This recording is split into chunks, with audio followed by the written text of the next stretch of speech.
대구 중부 LMTC가 가장 열심히 교회 수도 많고 훈련 받는 분들도 많고 그래서 잘 되고 있다는 그런 내용들도 듣고 그래서 감사한 마음으로 달려왔습니다. 근데 제가 이제 그 국내 들어오니까 운전이 서툴어 가지고 그 GMS 센터에서 여기 오는데 4시간 반 걸렸어요. 이제 그래가지고 이 체력도 좀 안 되고 그런데 하여튼 주님이 여러분들 만나니까 새로운 힘과 은혜를 주셔서 너무너무 감사하고 오늘 그 2번째 날인데 오후 시간이 아주 주님의 풍성한 은혜가 넘치는 그런 시간이 되기를 기대합니다. 지금 교회가 다 다르실 텐데 교회별로 하면은 몇 교회 정도 될까요? 여기 참석하신 분들이 10교회입니다. 10교회? 네, 10교회에서 모이셨고 교회에서 직분은 장로님들 제가 뵙고 여러 직분을 가지고 또 헌신하실 터인데 이제 선교에 대해서 이야기를 하니까 실제로 선교에 대해서 어떤 기대를 가지고 LMTC에 이렇게 신청을 하게 되었는지 한두 분만 제가 좀 이렇게 좀 들으면 좋을 것 같아요. 제가 구분을 하려고 하는 것은 첫 번째, 선교에 대해서 좀 알아보려고 한다 하는 분이 있을 수 있을 것이고 또 다른 분은 선교사를 해야 되겠다라는 분이 있을 것 같은데 선교에 대해서 좀 알아보려고 더 배워보려고 한다 하는 분이 우선 한 분 좀 말씀해 주시겠습니까? 네. 저는 그냥 선교는 막연하게 선교사님이 그 복음이 없는 곳에 가서 복음을 전하는 것으로 생각을 했는데 의외로 평신도들이 선교를 많이 하신 걸 보고 저희들은 비록 나가게 될지 못 나가게 될지는 모르겠지만 일단 미리 알아놔야 혹시 기회가 있으면은 그 기회를 잡을 수 있지 않을까 싶어서 그렇게 지원하게 되었습니다. 네, 감사합니다. 준비 딱 했다가 기회가 문이 열리면은 이제 가시는 그런 부분으로 헌신하셨습니다. 감사합니다, 장로님. 또 선교사 지금 100%는 아니지만 그래도 선교사의 기회가 주어지면 나가려고 생각하시고 이거 이제 LMTC는 GMS에서 단기 선교 이 훈련을 마치면 단기 선교사로 나가실 수 있거든요. GMS 선교사로. 그래서 선교사로 나가려고 생각하고 신청하신 분 중에 한 분이 좀 이야기 좀 해주시죠. 네, 3시 됐다고 그랬죠?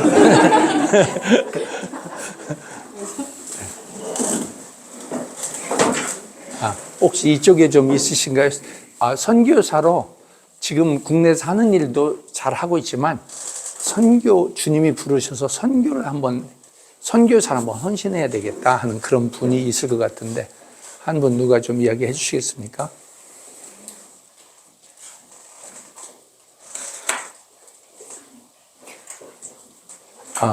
저기 뒤쳐다보셨는데 혹시 여기 누가 간다고 한 분 있었어요? 아니면은 본인이 대답하기 뭐 해서 좀 이렇게 한번 교회에서 권사님하고 또 여러 분이 신청하셨는데 네. 이렇게 좀 준비하는 마음으로 강의를 들어보겠다고 이렇게 말씀하시고 있어서 혹시나 말씀하시려면 아직 안 오신 것 같아요.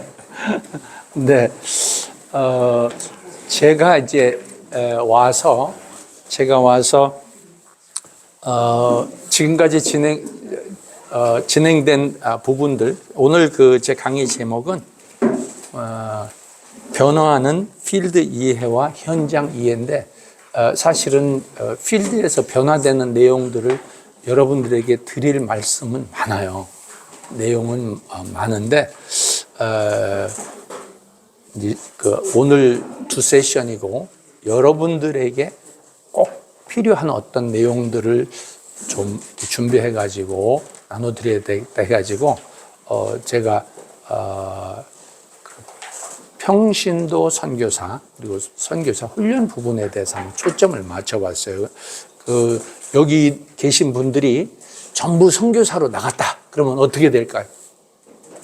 이제 훈련을 다 마쳤는데 우리가 다 선교사가 돼가지고 필드에 나갔다. 그러면은 어떤 일이 벌어질까요? 네, 교회가 벼요? 아니, 저는 그렇게 생각은 안 드는데, 비면은 그 자리는 반드시 채워집니다. 그 걱정은 안 하셔도 될 것 같고. 네. 지금 좌우에 계신 분하고 지난번에는 잘 오셨습니다. 이렇게 인사하셨는데, 이 시간에는, 옆에 있는 분들하고 인사 한번 나누시면 좋겠습니다. 예비 선교사님 만나서 반갑습니다. 이렇게 한번 인사하시죠. 반갑습니다. 예비 선교사님. 예비 선교사님.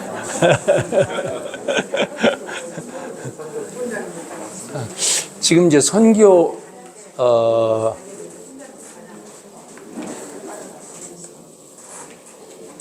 선교학으로 이야기하면은 하나님께서 하시는 선교, 미시어데이 지난주에 박 목사님께서 말씀해 주셨고, 하나님께서 하시는데, 그렇기 때문에 우리가 하나님의 소인에 붙들렸으면 우리가 다 선교의 어떤 부분에 쓰임을 받거든요.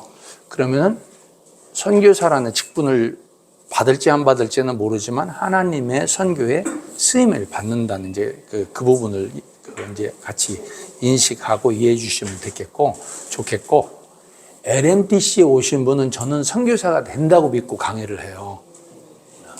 여러분들이 그냥 이렇게 한번 듣고, 강의 들을만 하네. 그리고 집에 가시면은 강의가 실패한 거예요, 그거는. 그래서 이제 그런 부분에서, 처음 출발하면서 출발점 자체를 우리가, 새롭게 방향을 설정하고 해야 되겠다. 지금 8기라고 그랬는데요. 7기까지 훈련 받고 선교사 나간 분들이 있을 거예요. 근데 안 나간 분들도 있어요. 근데 이제 8기에 여러분들이 훈련을 받으시게 되면은 여러분들이 선교에 헌신을 하고 선교사로서 헌신할 수 있는 어떤 준비, 이런 부분들은 어떻게 하면 가능할까, 이런 부분들을 같이 생각해 보는 것입니다. 기도하고 우리 같이 시작하겠습니다. 하나님 아버지, 주님의 은혜를 감사합니다. 대구 중부 전문인 선교 LMTC 제8기 지난주에 이제 개강 예배 드리게 해주셔서 감사합니다.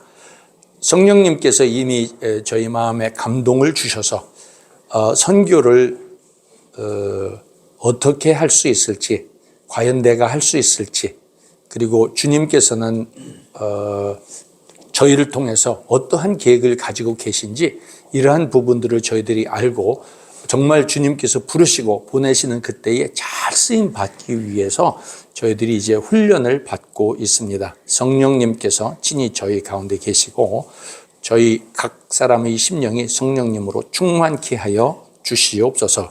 이 시간 강의를 통해서 하나님께서 어떻게 목회자 아닌 평신도들을 통해서 하나님의 선교를 이루는지, 이러한 부분들을 깨닫고 또 결단하는 그런 시간이 되도록 도와주시옵소서. 예수 그리스도의 이름으로 기도드립니다. 아멘.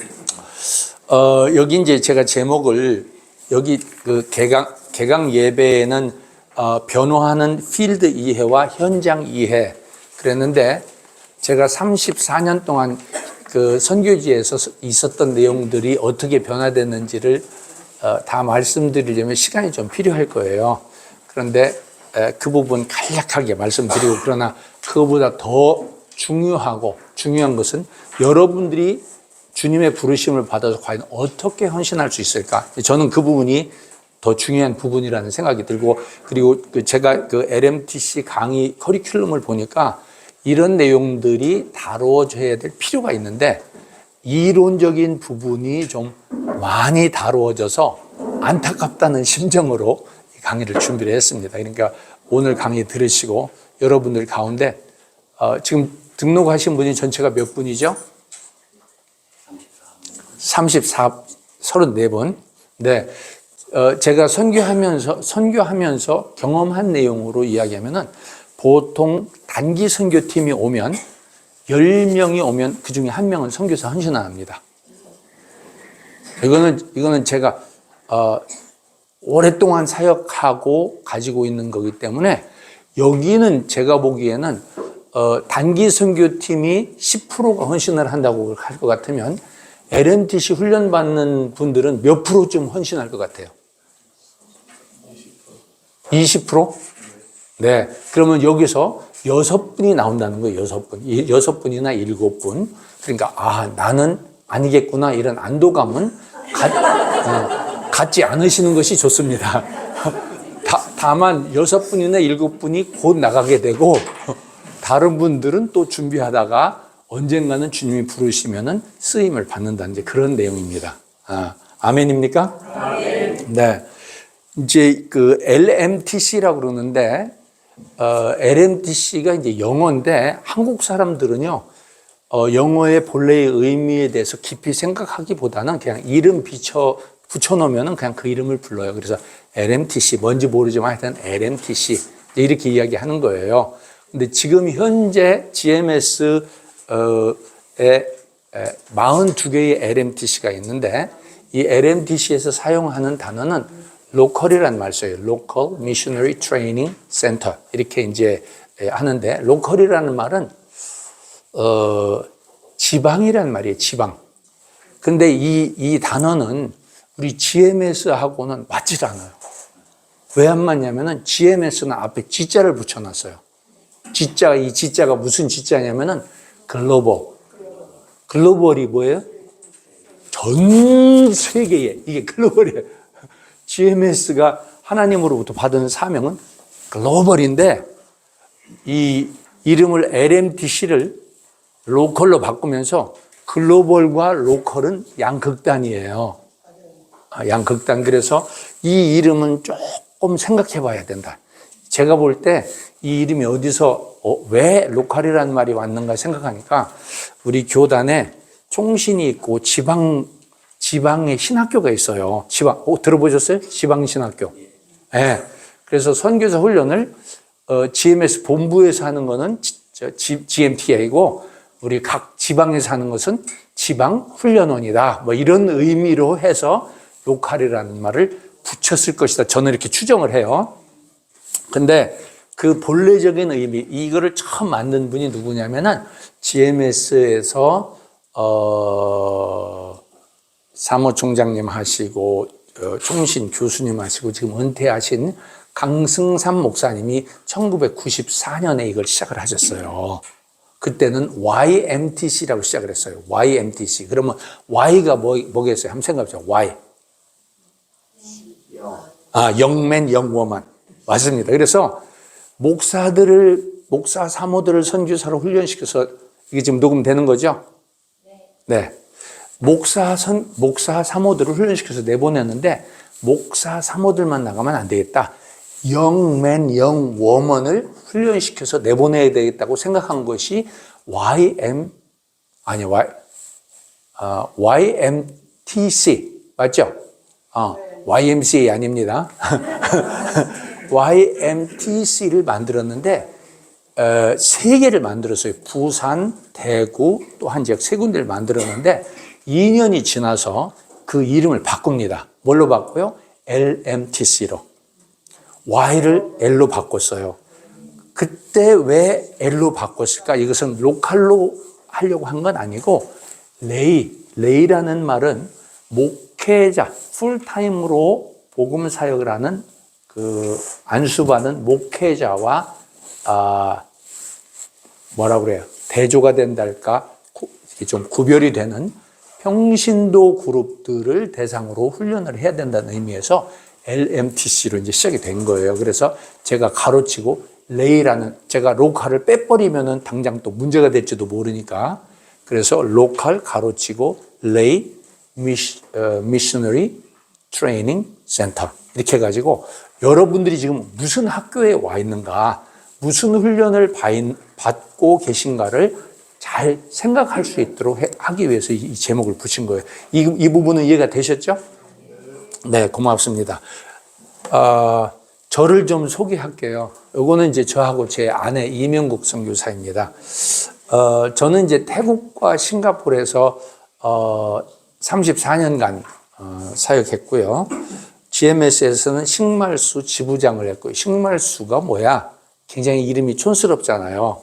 이것은 싱가포르, 말레이시아, 인도네시아, 수마트라입니다. 지금은 이 지부가 없어졌어요. 근데 그 당시에는 세 나라를 묶어서 한 지부를 만들었는데, 이제 식말수 지부장으로 2텀을 섬겼고, 그 다음에 이제 동남아시아 하면은 이제 미얀마에서부터 시작해가지고 태국, 말레이시아, 싱가포르, 인도네시아 이런 지역들을 아우르는 지역에서 지역 대표로 또 섬겼어요. 하고 저는 이제 태국 사람들 대상으로 태국말을 배워서 태국 사람들을 대상으로 복음을 전하고 제자훈련하고 교회 개척하고 목회하고 이런 일들을 했고요. 다른 한 가지는 저는 청년들, 한국에서 청년들을 발굴해서 선교사로 훈련시켰어요. 그럼 그 청년들이 누구냐? 총신 안 나온 사람. 이것이 이제 개념이 파괴되는 거예요. 그러면 선교사 되려면 어디부터 가야 돼요? 총신부터 가야 돼. 이것이 통념입니다. 통념. 그런데 총신 안 갔는데 선교사 할 수 있는가? 있어요, 없어요? 있을 것 같아요. 실제로 그런 사례를 보신 적이 있는지 모르겠지만 될 것 같고, 그 다음에 이 청년들을 발굴해서 싱가포르에서 훈련을 했어요.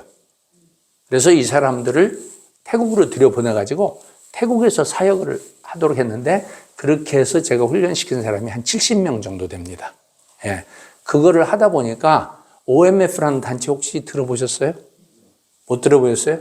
OMF는 국제선교단체 중에서 동남아 선교에는 1번으로 잘하는 단체가 OMF예요. 허드슨 테일러라고 들어보셨어요? 허드슨 테일러가 만든 단체가 OMF입니다.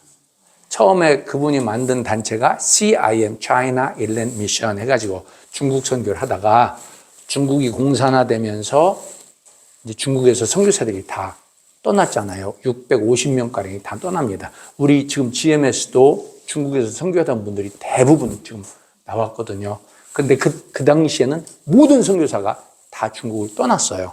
근데 이분들이 갈 바를 모르다가 사무실을 싱가포르로 옮겨서 싱가포르 국제본부를 만들고 각 나라 선교사들을 발굴해서 훈련시켜가지고 지금 동남아에서는 아주 독보적으로 잘하는 단체가 이제 OMF라는 단체인데, 이 OMF에서 만든 선교사 훈련원이 아시아 선교사 훈련원 ACTI예요. Asia Cross Cultural Training Institute.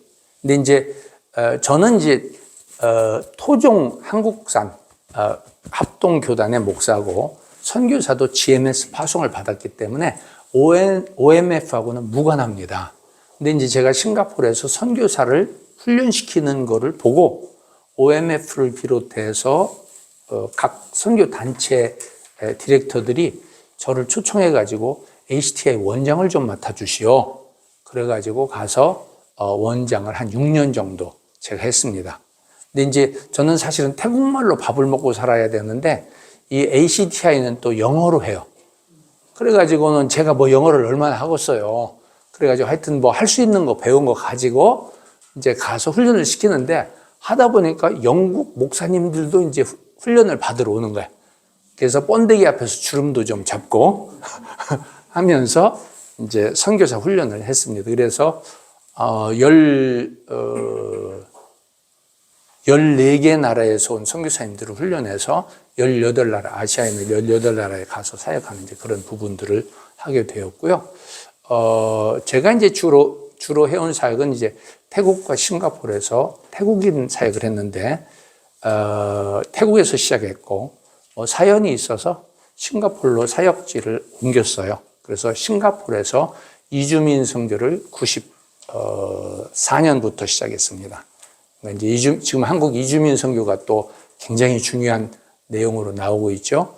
저는 이제 싱가포르에서 태국 사람들을 대상으로 복음 전하고, 교회 개척에서 목회하고, 또 그 사람들 그 고향에 찾아가서 복음 전하고 교회 개척하고 하는 그런 일들을 했는데, 많은 싱가포르 사람들이 이해를 못해요.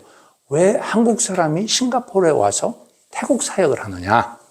그게 이 말이 안 되는 얘기죠. 그러면서 한인 목회하면은 도와주겠다 막 그러는데, 태국 사역을 한다 그러면 잘 안 도와줘요. 그 싱가포르 사람들도 그 개념이 잘 이해가 되지 않기 때문에 어쨌든 그랬고, 그다음에 이제 아시아 선교 학회에서 사무총장으로 한 2텀 정도 섬겼고, 제가 이제 처음부터 해서 지금까지 필드에서 해온 것은 산티팝 선교회를 만들고 산티팝 교회 단체를 세우고 해서 훈련시킨 선교사들을 팀으로 만들어 가지고 태국과 싱가포르의 태국 교회가 자라도록 하는 그런 운동을 했고, 이제 아직까지 제가 이제 본부 들어와서 지금 그 국제대표 역할은 지금 아직은 넘기지는 않았어요. 가지고 있는데 이런 부분들을 해 왔습니다. 어쨌든 저는 제가 국내 와서 훈련원장을 맡을 줄은 몰랐는데 본부에서 하여튼 불러주셔서 제가 왔고, 그리고 제가 이제 은퇴가 얼마 안 남았어요. 은퇴가 한 4년 조금 더 남았는데, 마지막에 하나님께서 이런 기회를 주셨다 그래가지고, 제가 주님께 드릴 수 있는 최고의 부분을 드리기를 원한다. 그리고 이 LMTC도 그런 의미에서 제가 그 일생 선교지에서 경험하고 또 배우고 한 것들을 여러분들하고 좀 나누면서 여러분들이 준비하시는데 조금이라도 도움이 됐으면 좋겠다. 이제 이런 부분에서 왔습니다. 아내는 제가 갑자기 나오는 바람에 사역을 정리하지 못해서 제 아내는 지금 싱가포르에서 사역을 계속 하고 있습니다. 그래서 3년 동안은 따로 살아야 될 것 같아. 본의 아니게. 좀 심하게, 노년에 심하게 고생하고 있습니다. 근데 그게 또 사명이면 또 감당해야 되니까 그래서 기쁨으로 하고 있습니다. 총회 세계 선교회는 여러분들이 잘 아시는 대로 대한예수교 장로회 합동교단의 선교부입니다. 교단 선교부라는 부분 이제 기억하시면 되겠고요. GMS는 하나님을 믿고 순종하고 하나님의 말씀을 믿고 순종합니다. 말씀에 근거한 그런 헌신을 드리고요. 현재 GMS는 2,600명 선교사가 있고요. 제가 아까 OMF를 말씀드렸는데 OMF가 국제단체 중에서 동남아에서는 아주 그 탁월하게 잘하는 단체다 그랬는데 OMF는 그럼 선교사가 몇 명쯤 될까? OMF 선교사는 1,600명 정도 됩니다. 그러니까 GMS는 OMF보다 규모가 크다. 그러면은 GMS만한 선교단체가 지구상에 있을까? 있습니다. GMS의 약 2배는 안 되지만 2배 가까이 되는 미국 남침례 교회 선교부 IMB라는 게 있어요. 거기에는 선교사가 한 4,000명 정도 됩니다. 지금 활동하고 있는 선교사가. 그런데 하여튼 하나님께서 한국을 축복해 주시고 한국 교회를 축복해 주시고 한국 교회를 통해서 많은 선교사들을 그 세계에 파송하는 중에 GMS를 사용해 주셔서 귀하게 사용하시는 중이고요. GMS를 한국교회 선교 운동에서 어떤 그 지표로 본다면은 한국 현재 지난 30년 동안 한국교회 선교 운동의 10%를 차지하는 것이 GMS입니다. 그러니까 지금 우리나라에서 파송한 선교사가 약 2만 5천 명이다 이렇게 보시면 되고, 그래서 GMS에서 파송한 선교사가 2,600명이 현재 활동을 하고 있다. 나라는 97개국에서 사역하고 있다. 아시는 내용이겠지만 이제 그런 내용들 큰 그림으로 한번 보시고요. GMS는 목회자 장기 선교사가 줄을 이루고 있습니다. 그러니까 2,600명 가운데 한 2,400명 이상은 목사님하고 사모님이라고 보시면 돼. 그러면은 LMTC를 지금 만들어 가지고 해마다 수백 명씩 배출시키는데, 목사님 선교사를 숫자를 능가해야 될 거 아니에요. 맞습니까? 안 맞습니까? 그런데 LMTC 훈련하고 선교사가 과연 얼마나 나오는지 GMS에 안 나오는 거 보니까 GMS에서 열심히 훈련시키고 훈련받은 분들을 다 다른 단체로 보내는 것 같아. 맞습니까?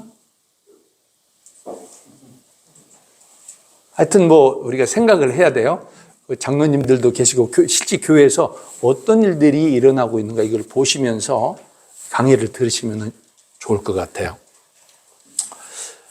GMS에는 크게 두 가지의 두 트랙의 선교사 훈련이 있어요.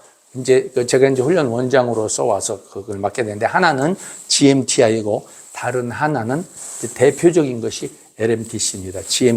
GMTI는 장기 선교사, 목사 선교사를 훈련시키는 트랙이고, LMTC는 평신도 단기 선교사를 훈련시키는 트랙이다. 이렇게 이해하시면 되죠.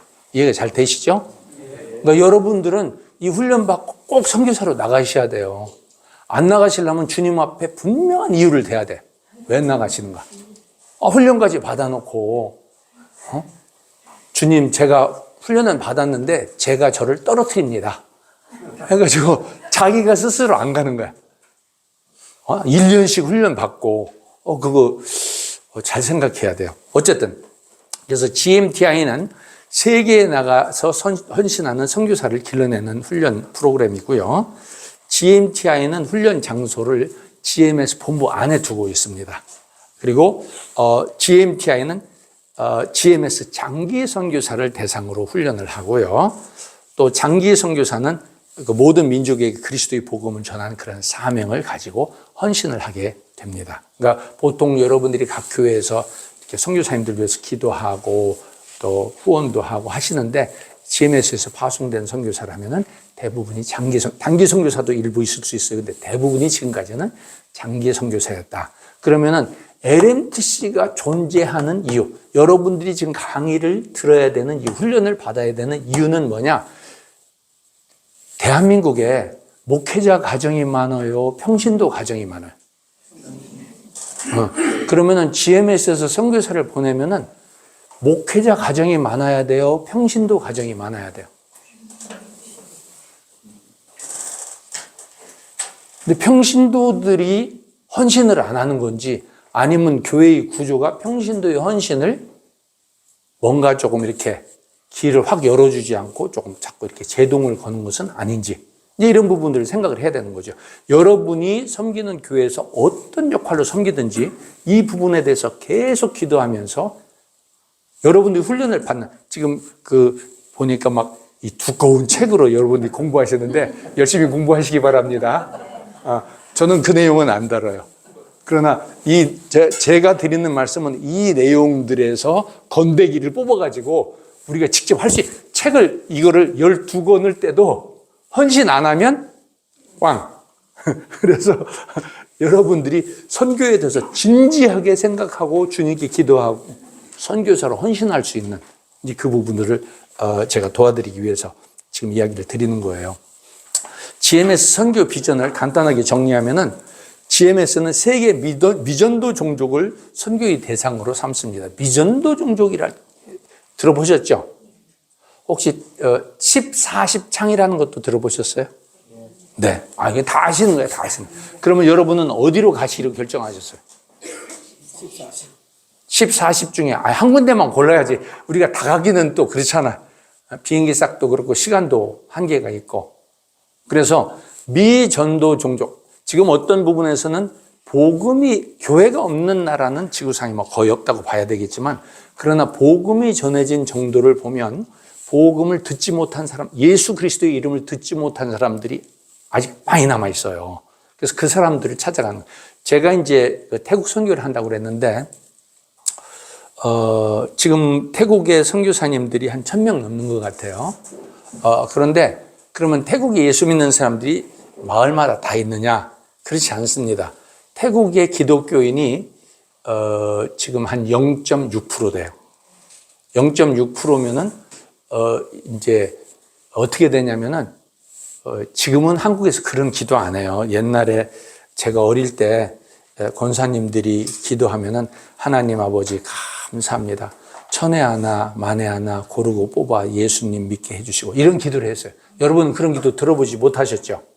절반 이상은 그런 기도를 들어본 적이 없을 것 같아요.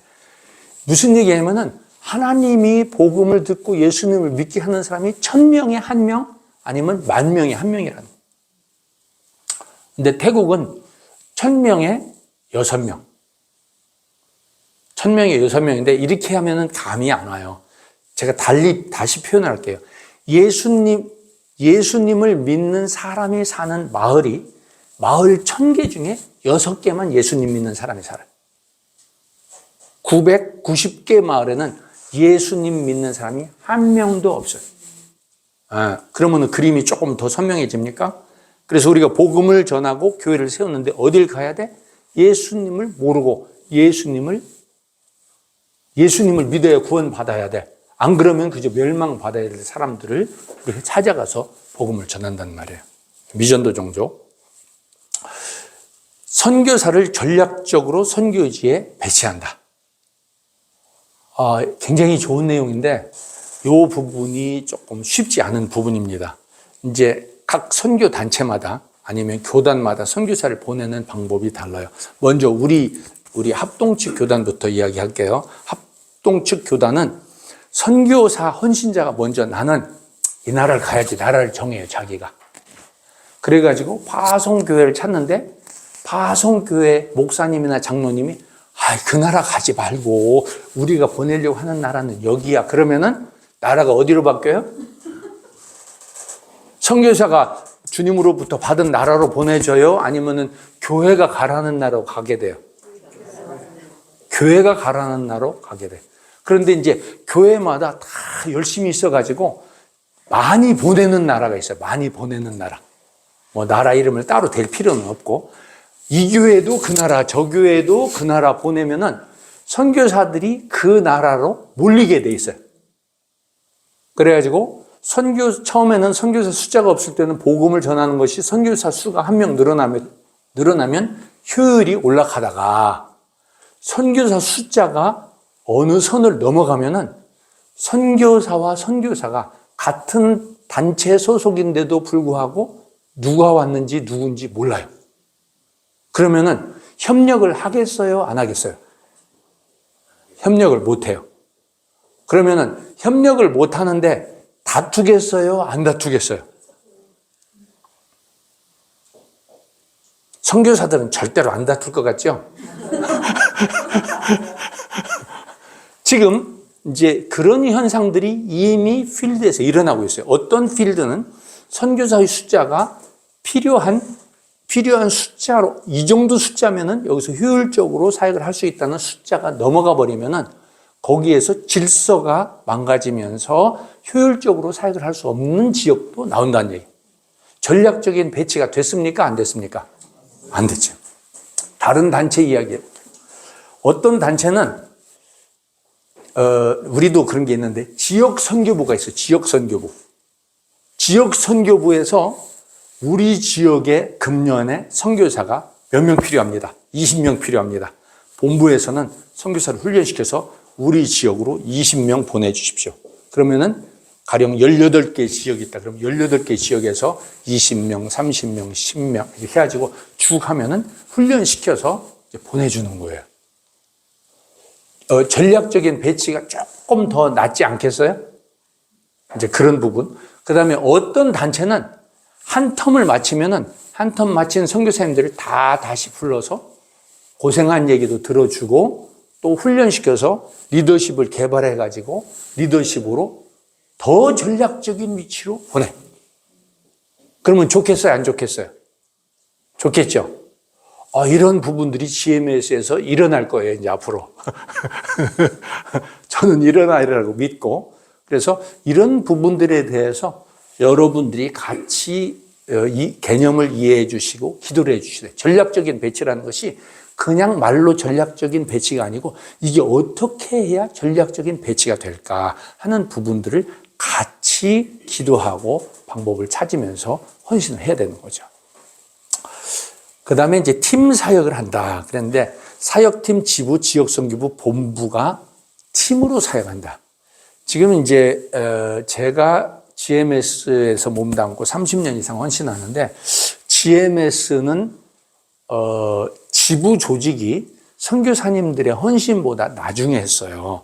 선교사님들이 필드에서 사역을 하다 보니까 자연스럽게 사역하는 팀이 만들어졌어요. 그런데 그 이후에 지부를 조직하니까 지부는 행정 조직으로 남고 사역하는 팀, 사역하는 조직과 행정적인 조직이 일치하지 않는 경우가 생겨요. 효율이 떨어지죠.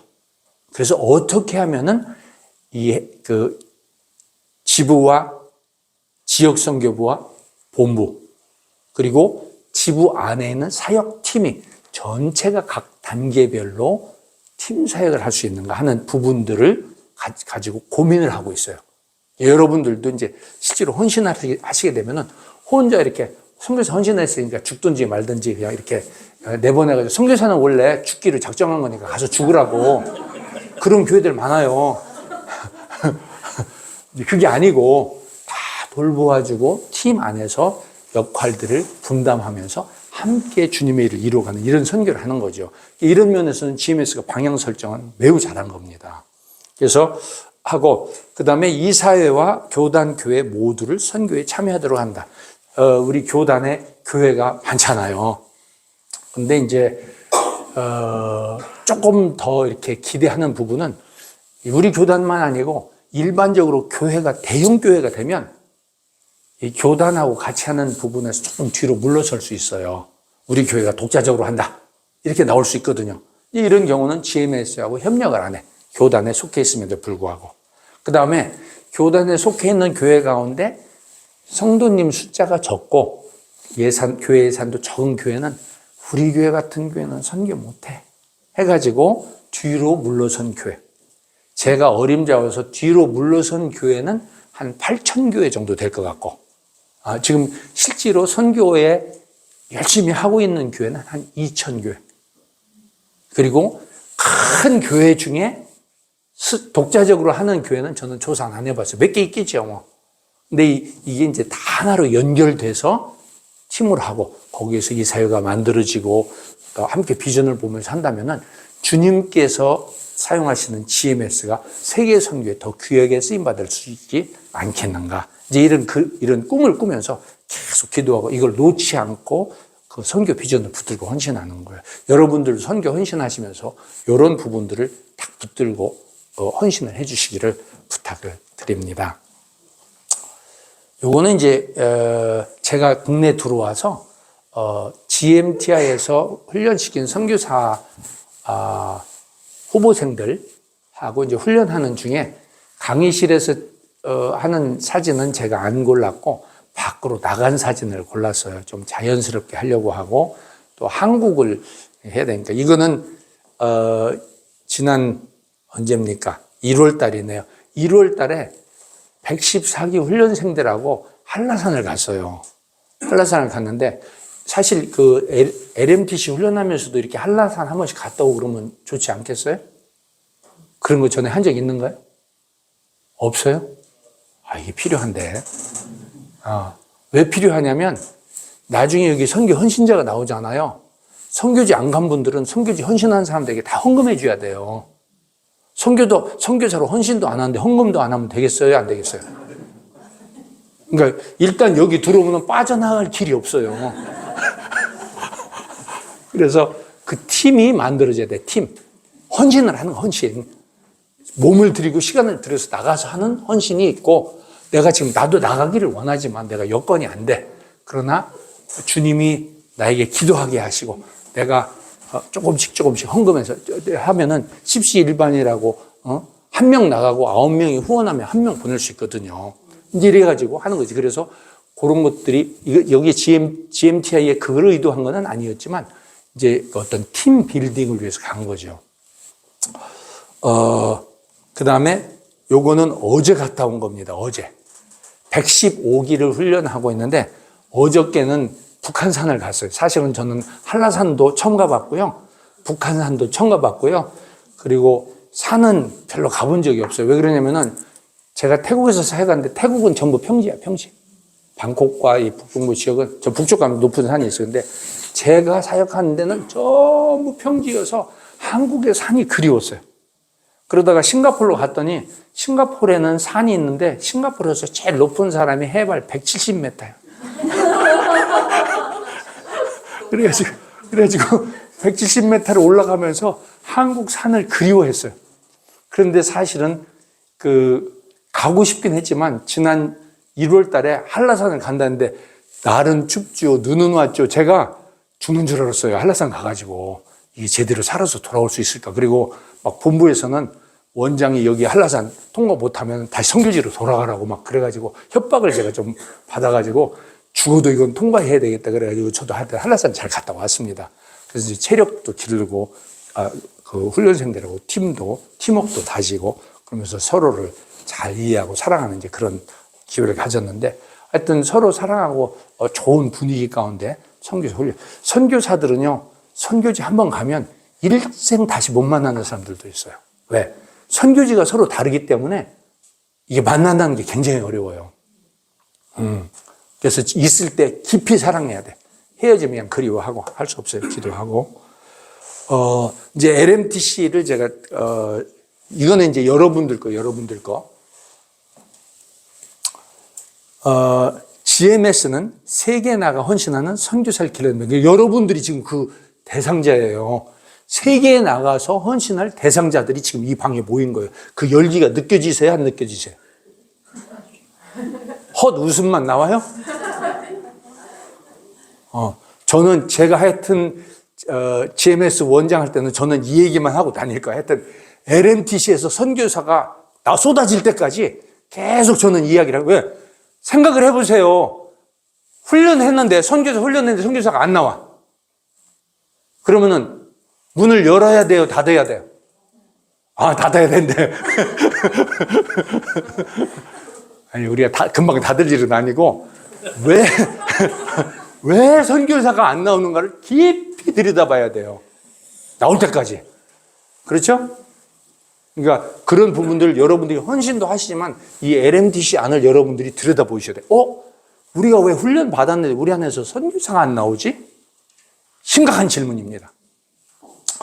LMTC는 노회와 처음에는 이제 노회에서 시작을 했어요. 근데 하다 보니까 한 지역에 있는 어떤 지역 선교회죠. 마음이 잘 통하고 헌신을 같이 하기를 원하는 그런 교회들도 또 모여서 만든 것 같아요. 조금 더 이제 제가 그런 부분들은 조사를 해봐야 되는데 그 안에 훈련원을 두고 있습니다. 그래서 이제 여기 대구 중부 LMTC가 그 중에 하나고 제가 딴 데 안 가봤으니까 지금 여기가 처음 온 거거든요. 제가 여기 훈련 원장으로서 와서 처음 왔는데 제가 알기로는 여기가 제일 좋은 LMTC인 것 같아. 아멘을 크게 하셔야죠. 다시 한번. 제가 알기로는 대구 중부 LMTC가 모든 LMTC 가운데 제일 좋은 LMTC인 것 같아. 네, 감사합니다. 왜 그러냐면 제가 여기밖에 안 가봤거든. 딴 데는 제가 몰라요. 가보질 않아가지고. 근데 실제로 이렇게 막 많은 분들이 선교에 대한 열정을 가지고 하시는 거 보니까 정말 그런 것 같아요. 그래서 LMTC는 GMS 평신도 단기 선교사를 대상으로 훈련합니다. 그러니까 여러분들이 여기서 훈련 받으면 뭐가 돼요? 선교사가 돼. 무슨 선교사? 단기 선교사.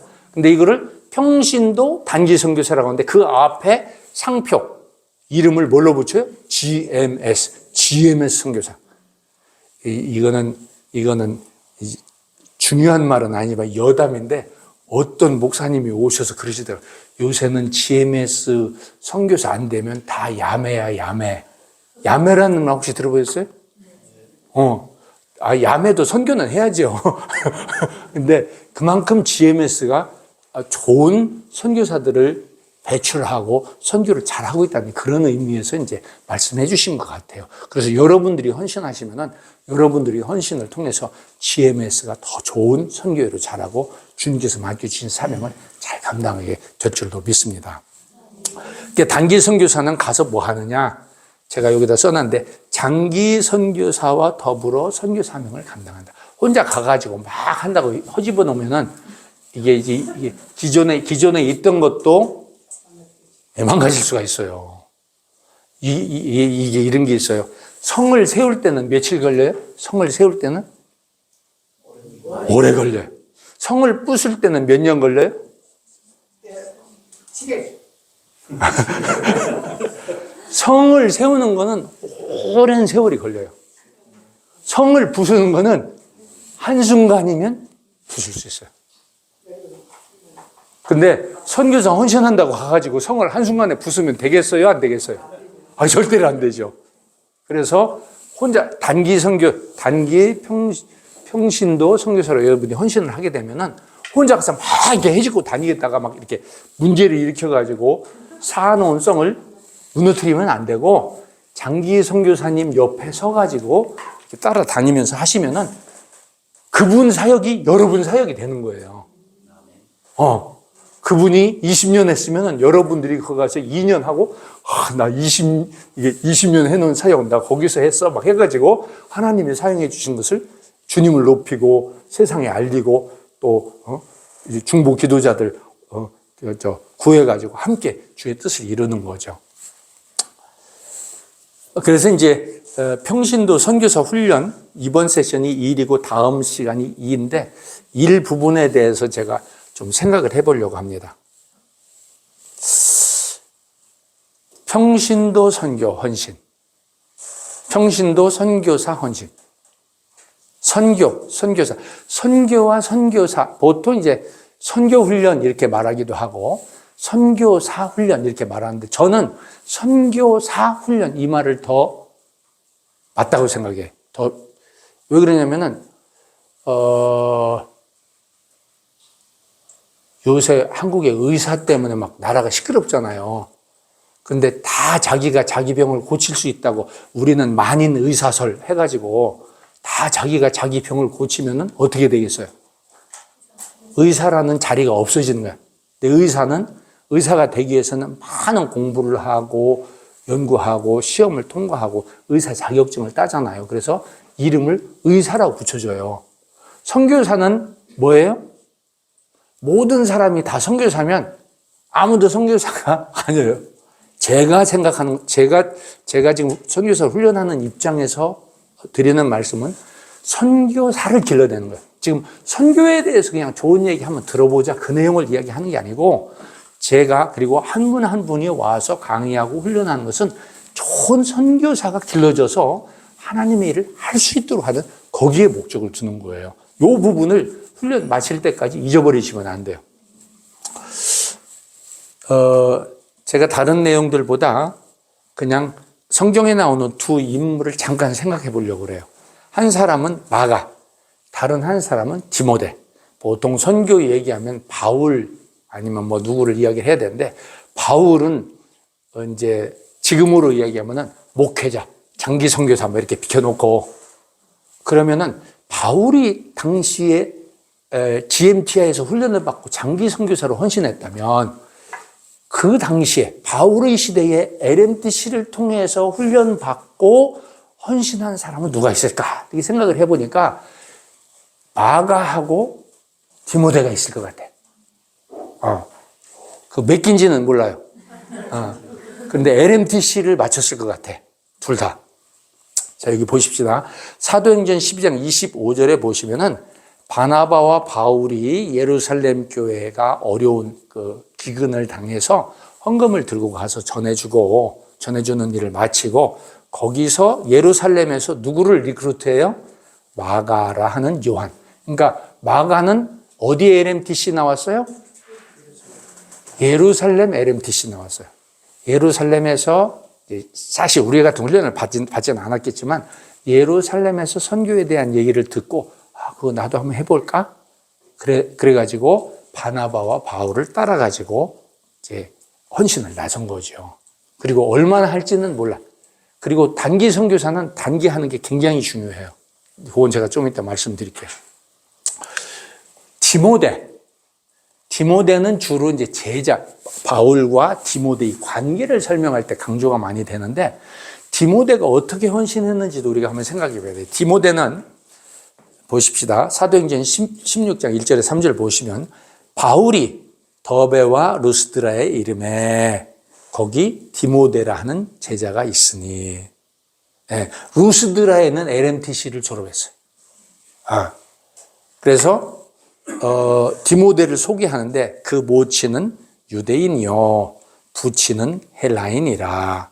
디모데는 루스드라와 이고네에 있는 형제들에게 칭찬을 받는 자니. 칭찬받는 자는 직분이 뭡니까? 예? 아직 집사도 아닌 것 같아. 제가 볼 때는 지금 우리나라 교회에서 부르는 선생, 아이, 김 선생, 아이, 수고 많았어. 교회에서 부르는 선생이죠. 요새도 그렇게 부릅니까? 아, 요새는 그렇게 안 부릅니까?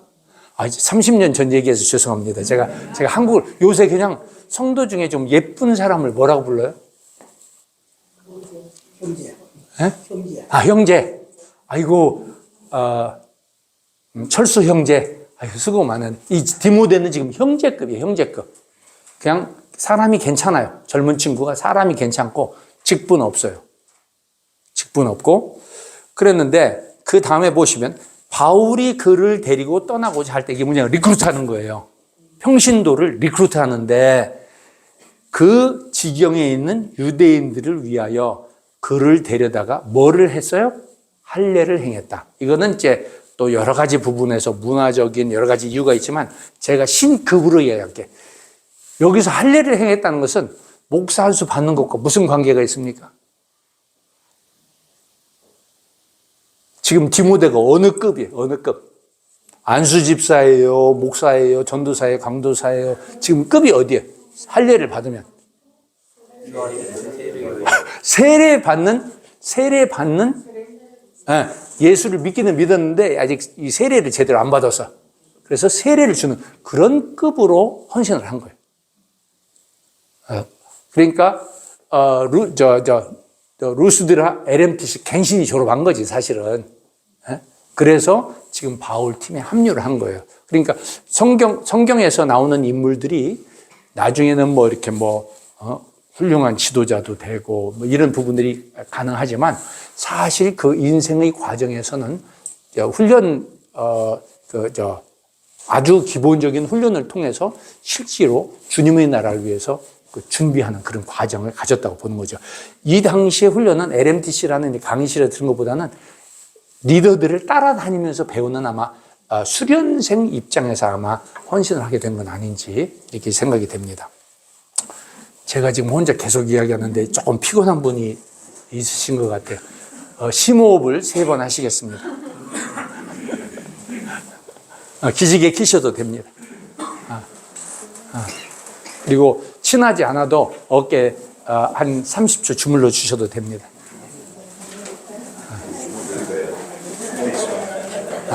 이 어깨 주물러 주는 것이 내가 선교지 갈 때 헌금 많이 해주시오 이 부탁하는 것과 연결이 될 수도 있습니다. 네, 고맙습니다.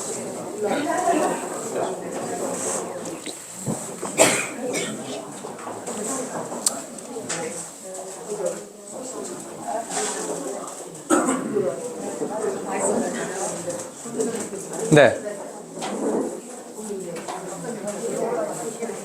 조금 더 가볼게요. 4시 10분까지입니다. 평신도 선교 헌신에서 신학적인 부분인데, 이게 교회론과 관련된 교회론. 근데 오카는 목사님이 평신도를 깨운다 그랬어요. 오카는 목사님이 평신도를 깨운다 해가지고 제자훈련에서 사랑의 교회를 세우고 좋은 모델을 보여주셨는데, GMS는 평신도를 보통 깨우는 게 아니고 전부 선교사로 깨우는 거예요. 이게 LMTC를 통해서. 여러분들이 지금 평신도를 그냥 깨우는 수준이 아니고 선교사로 길러내는 단계로 온 거예요. 그러니까 이 우리 교단이 GMS가 지금 엄청난 일을 한 거죠. 이제 그것이 실제로 어떻게 그것이 가는가? 보통 교회에서는요. 목회자 중심 교회는 목사님이 그냥 다 앞에서 하고 성도님들은 이렇게 말씀 듣다가 좀 졸다가 제가 한 번씩 듣는 목사님이 있어요. 김진홍 목사님 설교를 제가 한 번씩 들으면 그분이 웃기는 얘기를 하시는데 조는 거는 여러분 자유고 나갈 때 헌금은 꼭 하고 가시라고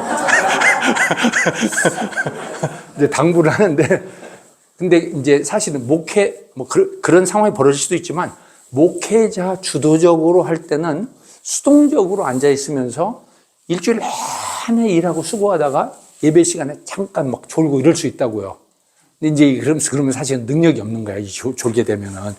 그 다음 주에 힘이, 영적인 힘이 주어져야 되는데, 사실은 졸면 안 되는 거죠. 그래서 하는데, 사람이 언제는 안 졸리냐면은 자기가 말할 때 하고 자기가 할 일이 있을 때는 안 졸려요. 그래서 사실은 이 훈련은 이렇게 강의하면 이건 안 좋은 거예요. 여러분들이 막 대화를 하고 막 발표를 하고 해야 이게 안 졸리고 효율이 확 올라가요. 근데 지금 LMTC는 이 디자인이 강의를 꼭 지난주에도 목사님이 강조를 하시다가 꼭 출석하시라고. 하여튼 출석을 하시면 좋죠. 근데 출석만 하시면 안 되고 적극적으로 참여를 하셔야 돼. 여러분들이 어떤 순서를 맡으시고. 그래서 평신도의 건전한 소명과 역할은 시대적인 요구뿐만 아니라 성경적인 요구다. 이거는 그냥 이 시대가 그렇게 바뀌었으니까 그렇게 그냥 시대의 정도가 아니고 성경에서 평신도가 얼마나 중요한지를 이야기하고 있는 거예요.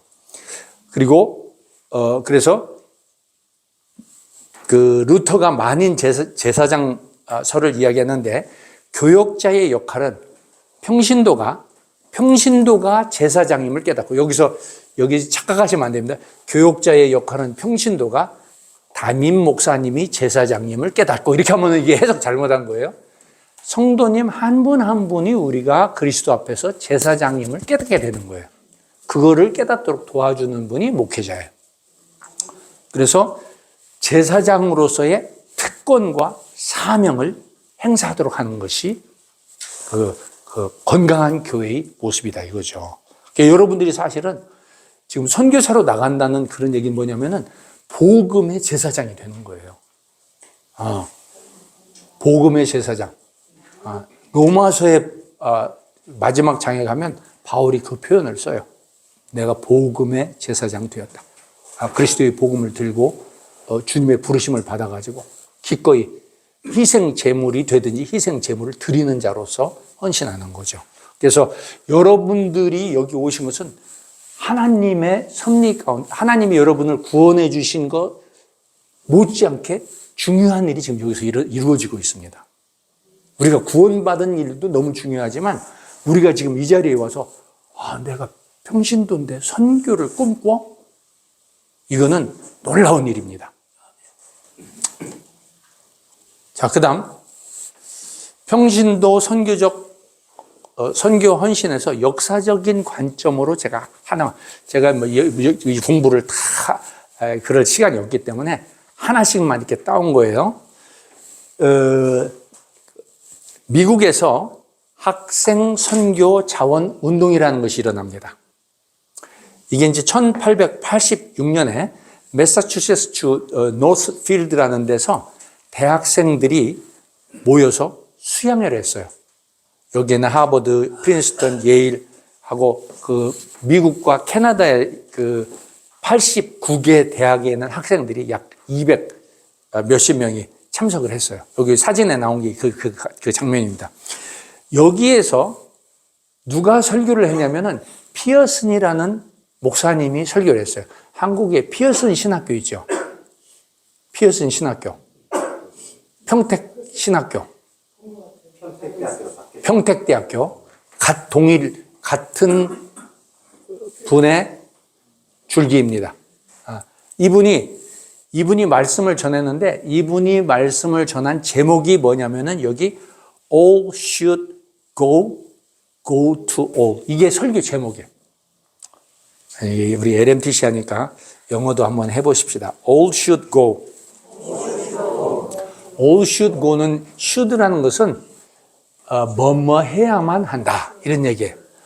all이라는 것은 all believers, all Christian, all 여러분들이 이제 트레이니 이게 훈련 받으니까 트레이니에요.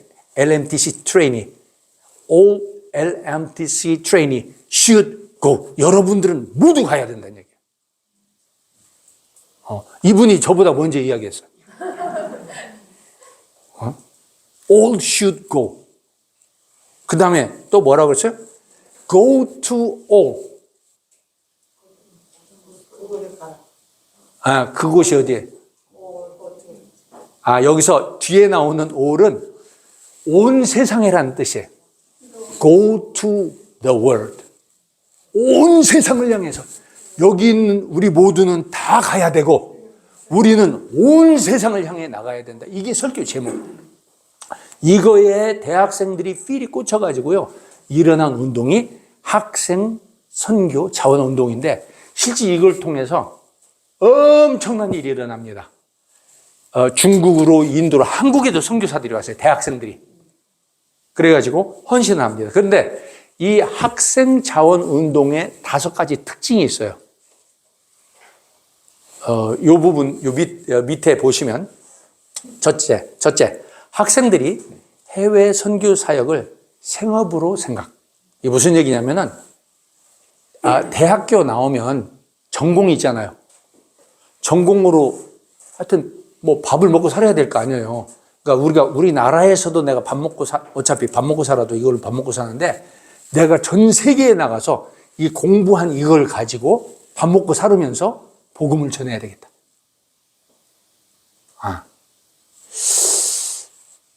제가 이제 그 싱가포르에서 IMF를 맞았어요. 1997년에 IMF가 왔는데, IMF가 생기니까 여기 다들 고생하셨을 텐데, 선교비가 환차 때문에 절반만 도착해. 가령 한국에서 200만 원을 보냈어요. 그러면 선교지에서 받는 돈은 얼마예요? 100만 원만 와요. 100만 원으로 집세 내고 애 교육비 내고 밥은 안 먹고 살아야 돼. 먹을 게 없으니까. 그랬는데 이 상황이 어려워지는데 선교사만 어려워진 게 아니고 한인 사회가, 싱가포르에 사는 한인 사회가 다 어려워졌어요. 그래서 한인교회 목사님들이 만나면 늘 나누는 인사말이 지난주에는 교인 몇 명 돌아갔어요? 여기 인사말이에요. 계속 살 수가 없으니까 계속 돌아가. 그래가지고 한인들이 쑥 빠졌어요. 싱가포르에서. 선교사님들은 그래도 선교해야 되니까 우리가 좀 못 먹더라도 고생하더라도 우리가 선교해야 되는 거 아니냐.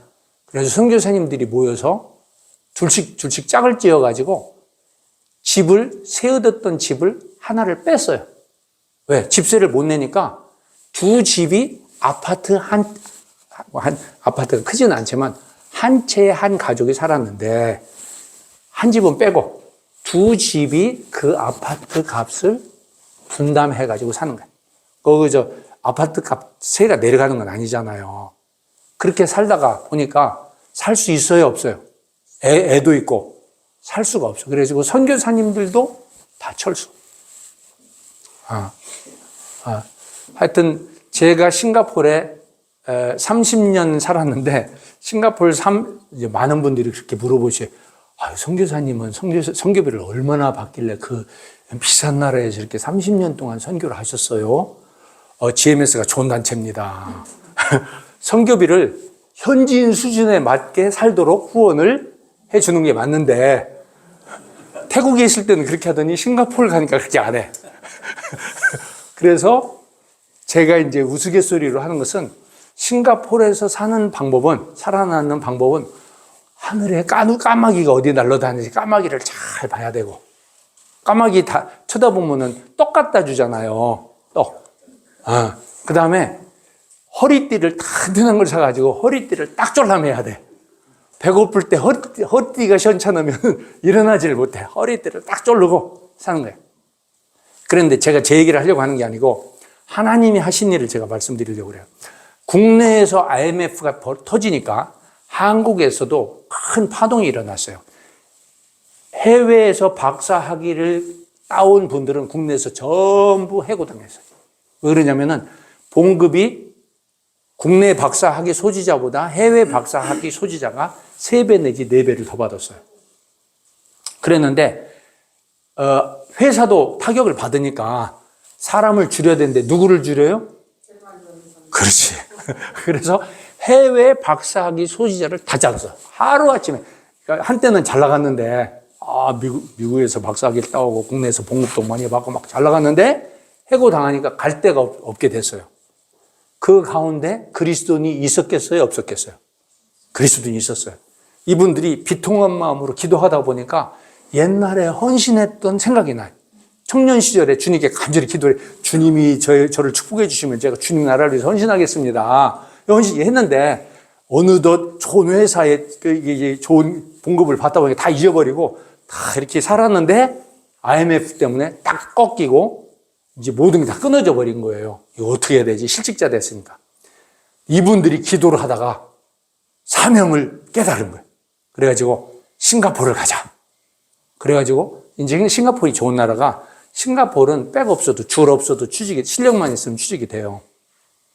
그래서 이분들이 연구원으로 교수로 싱가포르를 왔는데 싱가포르에 있는 한인교회가 어느 상황이 됐냐면은 담임 목사님만 빼고 모든 교인이 다 박사학위 소지자예요.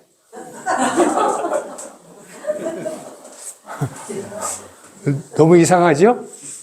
그렇게 하려고 해도 그거는 쉬운 일은 아니잖아요. 그래서 성도들이 굉장히 아량을 베풀어서 우리가 목사님은 다 이해해 드리겠습니다. 하면서, 그래서 진짜로 있었던 일이에요. 그러니까 하나님이 하시는 부분은 몰라요. 제가 지금 이게 학생 선교 자원 운동을 여러분들이 이야기하면서 IMF 때 미국 박사학위 소지자들이 했던 어떤 헌신과 이런 부분들을 연결시켜서 좀 소개하는 거예요. 여러분 가운데 잘 나가다가 길 막힌 분들. 근데 뭐 그냥 어떻게 요행수로 찾아볼까? 그거는 아직 멀었고 옛날에 했던 헌신 다시 기억하고 주님의 뜻에 순종하고 나가겠습니다. 그러면은 주님이 길을 열어주시고 주님께서 여러분들을 우뚝 세워주시는 줄로 믿습니다. 이 헌신이 좀 어려운 관문도 좀 통과를 해야 돼요. 항상 평탄하고 잘 되다가 그런 경우들도 있기는 하지만 그래서 첫 번째는 자기 직업을 가지고 간다. 여러분이 평신도로 가는데 뭐로 가요? 자기 직업을 가지고 가는 거예요. 자기 직업. 국내에서 여러분들이 하신 그 일이 선교지에서 하실 수 있는 그 일이에요. 돈벌이가 얼마나 되는지는 몰라. 그냥 적게 벌고 헌신하면 되는 거죠. 그 다음 두 번째, 선교에 지원한 학생들이 교회 선교부로 활동을 한다. 이게 무슨 얘기냐면은, 이 선교 단체 가운데 청년들이 자기들끼리 모으면 교회 와서 헌신 봉사를 안 해요. 그런 단체들이 덜어 있어요. 그런데 여기서 이 사람들이 한 것은 우리가 헌신하고 우리가 교회를 섬기자. 그래서 교회에 와서 모든 부서를 섬기고 특히 선교 부분에는 더 헌신을 하는 거예요. 이 대학생들이. 세 번째, 지원자 전체가 하나가 되어 선교운동에 참여. 모인 사람들이 똘똘 뭉친 거예요. 그러니까 여러분들이 지금 여기 훈련 받으러 왔는데 10개 교회에서 모이셨지만 이 교회는요, 여러분들 교회에 모인 성도님들과는 또 다른 차원의 만남이에요. 하나님이 특별히 고르고 뽑아서 하나님의 선교를 이루기 위해서 지금 이 자리를 불러주신 거예요. 이 지금 여기 학생 선교 자원 운동이 그거의 모델이 되는 거예요. 여기서 그냥 훈련 받고, 당신도 헌신 안 할 거고 나도 헌신 안 할 거니까 훈련 마치면 그냥 헤어집시다. 그게 아니고 여기서 만나면은 주님이 반드시 우리를 통해서 이루시는구나, 이 확신을 가지고 여러분들이 서로를 붙들고 소식을 묻고 기도해주고 나가면 축복해주면서 헌금해주고 그래가지고 하나님의 선교가 이루어질 수 있도록 해야 된다는 거죠. 네 번째, 여러 선교부에 필요한 양질의 지원자 확보. 이게 무슨 얘기냐면은 학교들도 다 좋은 학교예요. 프린스턴, 예일 뭐 다 좋은 학교인데 이 사람들이 자기 공부도 열심히 하고 최고의 실력을 갖춘 상태에서 어떤 선교 단체든지 길이 열리면 헌신한다. 이게 무슨, 다시 제가 이걸 표현하면 여러분들이 이 LMTC를 마치면 GMS 선교사가 돼요. 근데 여러분들이 가지고 있는 은사가 GMS가 아닌 다른 선교 단체에서 꼭 필요로 한다. 그럼 가야 되겠어요? 말아야 되겠어요? 가야지. GMS 이름으로 가야 돼. 이거 가능해요. 이걸 듀얼 멤버십이라고, 듀얼 멤버십. 나는 듀얼은 2개라는 얘기예요. 2개. 멤버십을 2개 가진다는 얘기. 그래서 나는 GMS 선교사인데 내가 주님이 나의 기량을 귀하게 써주시기 때문에 내가 GMS에서 이렇게 파견을 보내가지고 내가 다른 선교 단체 가서 당신들 일을 도와주는 거예요. OMF도 할 수 있어. GMS 선교사인데 GMS 선교사로 듀얼 멤버십을 가지고 OMF 가서도 헌신할 수 있고 국내에 있는 다른 선교 단체들에 가서도 할 수 있다는 이제 그런 얘기를 지금 하는 거예요. 5번째, 국내에 남아있는 학생들은 기도와 헌금으로 선교 사업을 지원. 이게 중요합니다. 선교 헌신은 다 같이 했는데 다 같이 선교사 나가는 건 아니잖아요. 아까 말씀하신 대로 우리가 다 선교지 나가버리면은 우리 교회가 텅텅 빈다라는 우려. 사실 비지는 않습니다. 비지는 않는데 지금 이 안에서 하나님께서 이루시는 선교에 제가 아까 말씀드린 대로 약 10%에서 20%의 훈련생이 선교사가 돼요. 그러면은 80% 내지 90%는 열심히 기도하고 돈을 벌어야 돼. 그 돈으로 뭐를 해요? 다른 선교사는 후원할 거 없어요. 여기서 같이 받은 동기를 후원해야 돼. 맞아요, 안 맞아요? 아, 지금 맞아요 한 분들은 나갈 분들이야. 벌써 후원자가 확보가 됐잖아요. 이런 개념들을 이게 그냥 지나가는 말이 아니에요. 이 사람들이 성령 충만을 받아가지고 깊이 연구하고 벌써 1880년대 이런 내용들을 정리해가지고 딱 그 근거를 남겨놓은 거예요. 그래서 이제 역사적인 부분으로 제가 보았고요.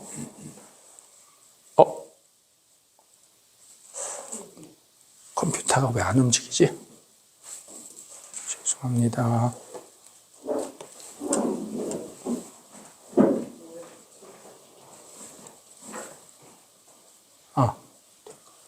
잠깐만요. 자, 평신도 선교 헌신. 실천적인 관계. 그러면은 이게 다 다른 나라 얘기하니까 그럼 우리는 어떻게 하느냐 하는데 여기 이 사진 보니까 한국 사람처럼 생겼죠? 네, 우리 GMS 선교사입니다. 제가 리크루트를 한 싱글들입니다. 저는 한때 싱글 선교사들이 20대부터 60대까지 있었어요. 20대, 30대, 40대, 50대, 60대. 근데 왜 싱글이냐? 이제 싱글들은 여성들이 싱글로 헌신을 남자는 싱글로 좀 헌신하고 홀딱 장가가버려요. 근데 여성들은 싱글로 사명을 계속 일생을 하는 그런 분들이 있어요. 그 중에 두 분인데, 여기 소개부터 할게요. 오른쪽에 있는 사람이 권호숙 선교사. GMS 선교사이고 파송교회는 익산에 있는 성광교회. 권호숙 선교사는 평신도입니다. 평신도인데 태국 분간 던거 교회 개척 보조. 다른 선교사님 하는데 그 밑에 들어가서 보조를 했어요. 아까 마가 이야기했고 디모데 따라갔다고 했죠. 따라가서 보조 사역을 했고 그 다음에 태국 코랏 교회 개척. 두 번째 텀에는 그러니까 단기 선교사 때는 보조 사역하고 다시 장기 선교사로 파송받아서 싱글 선교사가 신학교 하고 자기가 교회 개척을 하는 거예요. 그 다음에 교회 개척해서 딴 사람한테 넘기고 지금은 이제 사역자 학교 전임 교수야. 이렇게 되면 좋겠어요? 안 좋겠어요? 좋겠죠? 이거는 복음입니다, 복음. 그러니까 싱글들 빨리빨리 헌신하시고 저한테 개별적으로 연락 오시면 또 그 개별적인 안내도 해드릴 수 있어요. 근데 훈련 과정은 다 마치고. 그 다음에 강미라 선교사, 왼쪽에 있는 분입니다. 이분은 GMS 선교사이고 전주 양정교회 파송, 박재신 목사님 교회 파송이고 태국 코랏 교회 개척 보조. 그 위 보시면은 권호숙 선교사는 태국 코랏 교회 개척이죠. 그때 누가 보조를 했어요? 강미라. 그러니까 권호숙이가 리더고 강미라가 그 뒤에 들어가 보조 사역을 했어요. 단기 선교사 때 LMTC하고 단기 선교사 할 때. 그러고는 나와서 장기 선교사 헌신을 해가지고 GMT 훈련 받고 파송을 받아가지고 태국 컨켄에 가서 컨켄 교회를 또 개척을 했어요. 한국 여성들 무섭습니다. 지금은 우리가 서양 선교 역사는 별로 배울 게 없어요. 한국 선교사님들이 한 역사들이 워낙 놀라운 일들이 많기 때문에 이런 내용들을 우리가 연구하고 조사하고 본받고 헌신을 해야 돼요. 그래서 그랬는데 권호숙 선교사는 지금까지 싱글인데 강미라 선교사는 재주가 뛰어나요. 모든 싱글 선교사들에게 소망을 심어줬어요. 그때까지 장가를 안 간 목사님을 만나가지고 결혼을 해서 남편을 선교사로 헌신을 시켰어요. 그래가지고 남편이 GMTI 훈련 받아가지고 지금 부부가 들어가서 태국 묵다한 캄차이 교회에서 교회 개척을 하고 있어요. 그러니까 제가 지금 저하고 일생을 같이 한 사람들이기 때문에 그 내용들을 다 이야기 드리면 끝이 없지만 실예를 그냥 보여드리는 거예요. 이게 가능한 얘기구나. LMTC가 이게 얕봐서는 안 되는 거구나. LMTC가 놀라운 거구나. 그 내용을 이제 보시는 거예요. 그래서 LMTC를 훈련을 받으면서 이제 각자의 헌신에 대해서 토해해 봐야 되는데, 나는 GMS 평신도 단기 선교사로서 헌신함으로 선교 사명을 감당하고자 합니다 하는 분들이 있을 것이고, 나는 GMS 평신도 단기 선교사를 후원함으로, 내가 가고 싶은데 피치 못할 사정이 있어서 그런 경우는 후원함으로 선교 사명을 감당합니다 하는 분들이 이 방을 가득 채운 줄로 믿습니다. 그래서 제3화는 없습니다. 다른 선택의 여지는 없습니다. 보통 우리가 가든지 보내든지 하잖아요. 가는 사람은 가. 근데 보내는 사람은 어떻게 해야 돼요? 헌금을 해야지. 그냥 입으로만 보내면 안 돼요. 헌금을 해야 돼. 그래서 오늘 이 시간에 여러분들이 나는 이 훈련 마치면 바로 갈 것인가? 아니면 보낼 것인가? 이 부분에 대해서 결단하는 시간을 가져야 됩니다. 이번 시간 강의는 맞춰졌는데요. 휴식 시간인데 일어나지 마시고 지금 5분 동안 의자를 앞에 계신 분 이렇게 의자를 돌리셔서 이렇게 해가지고 이 내용을 가지고 이야기를 좀 해주세요. 나는 1번도 안 맞고 2번도 안 맞는데 그래도 둘 중에 하나 고르라니까 고르긴 골라야 되는데 뭘 골라야 될지 모르겠네 해가지고 이 의견을 여러분들의 생각을 그냥 이야기하시면 돼. 이것이 이번 강의의 핵심입니다. 5분 동안 하시고 15분부터 20분 동안 휴식하시겠습니다.